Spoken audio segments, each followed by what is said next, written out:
A manga like Berserk needs no introduction. Its story specializes in character study, art, intricate world building, and perhaps most importantly, real-life takeaway. By this, I mean elements of a story that we read, and in doing so, learn something about ourselves, or better yet, something new entirely, that we can put into play in our daily lives. Most would look to Guts as the shining example of this. He's a flawed man, bearing the struggles that most humans may experience, albeit exaggerated. While we don't have to worry about being dragged to hell or fighting demons almost daily, we may struggle with self-identity, anger, loneliness, and self-fulfillment. Despite his power, Guts has repeatedly proved that he is very much human. However, I think there are several other characters who do an excellent job of portraying struggle and growth. Farnese is a great example. A woman who was so tied down by religious fanaticism, self-hatred, and a dark desire to commit sin, but learns confidence by being around those who can bring her up. There's also Casca, who unfortunately learned at a very young age just how evil humanity can be, but would grow into becoming a general, and while the struggles of being a woman were always bearing down on her, they never succumbed to peril. But there's another character that I never see anyone mention, despite his significance to the story, as well as the other members around him. That would be none other than Serpico. I previously made a video on my channel detailing who I found to be the top 15 best characters in Berserk, and I put him at number 4, which to some didn't agree with. That led me to make this video.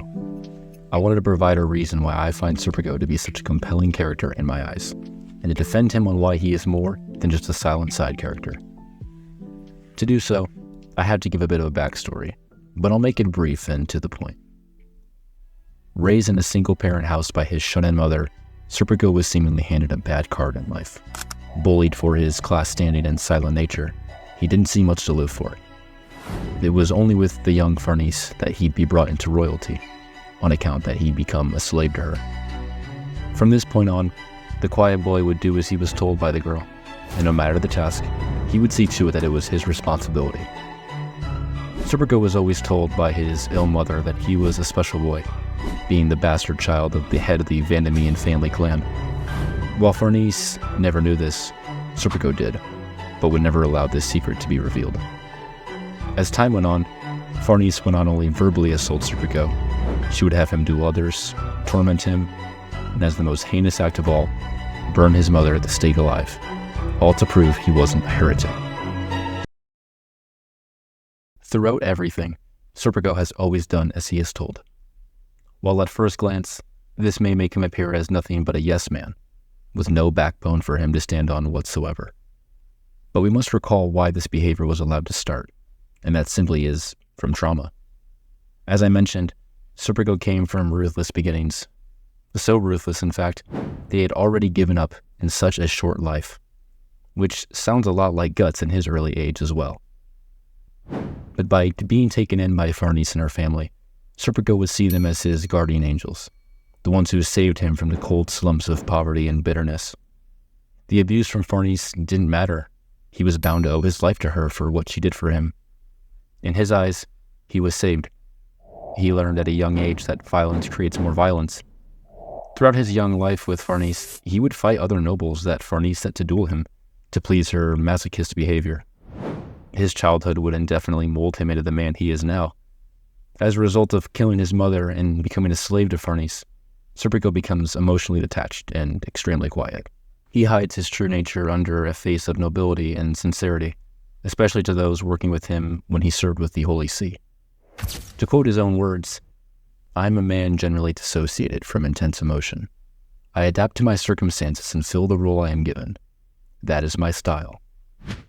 The trauma of Serpico's childhood forced him to adapt to the world he found himself in. While he may have been brought into a new home with a warm bed, cooked meals, and a roof over his head, his torment only took a new shape, one which was no longer molded by the cold snow beneath him, but by the troublesome fire always looking down on him. It is here where we see the effects of Serpico as an adult. While he shuts himself off from those around him, he is still keen to be near Farnese at all times. His slave-like nature from childhood is still present even now. We're introduced to him due to Guts putting Farnese in danger.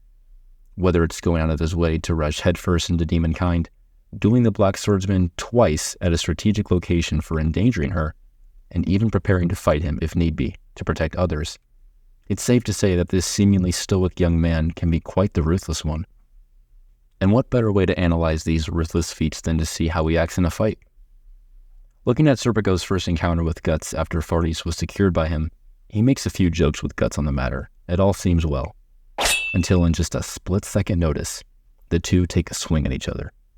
No build-up, dialogue, or preparation. And as if nothing happened, Serpico goes back on his way. This is just the first instance of Serpico's deterministic desire being revealed. His later fight with Guts amidst a cliff was a battle he had long prepared for. Choosing a specific location in which Guts would be at a disadvantage, focusing on his quick movements, battle tactics that would wear Guts out quickly. But even in his failure to stop Guts, he doesn't forget about his opponent. Finally, we have his battle with Guts in the corridor hallways. For Serpico, enough was enough, and he would not allow Guts to endanger Farnese any further. It had come to a point that even against a man such as Guts, Serpico would stake his life for another. Serpico's inner monologue throughout Berserk indicates that not much in the world may cause him to act out violently or force him out of his cool composure. However, the danger to Farnese's life, especially when threatened by a dangerous figure such as Guts, nearly breaks him. Panels of Serpico's eyes, which are usually closed or squinted, are now wide open, a mix of rage, fear, and paranoia overtaking them. Miura did an incredible job of introducing Serpico as a quiet, calm, and level-headed man.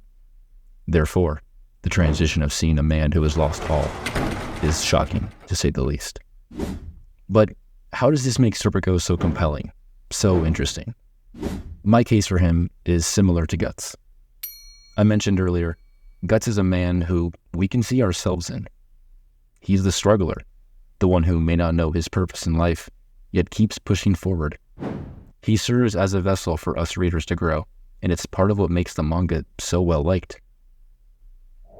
In the same way, I see Serpico as much of a deeper character than what he may be made out to be. I see a man whose trauma molded him into what he is today. His trauma is a quiet one. It's not as noticeable and loud as Guts's is. His time as a tormented child, being controlled in a slave-like manner, has created him into a determined caretaker. You may be wondering, how can being an overprotective man with a slave-like mindset focused only on one woman be a good quality to have? But see, I find him to be a parallel with Guts. Both men were shaped by previous traumatic events throughout their childhood and young life. Both men found comfort in a woman they could fight for, and both men would stake their lives on the line for them. Both Serpico and Guts would find love through trauma, albeit different circumstances. But for Serpico, it's what I find so interesting. His initial obsession with her is not healthy, and it's never made out to be. He once again is a product of his environment and trauma.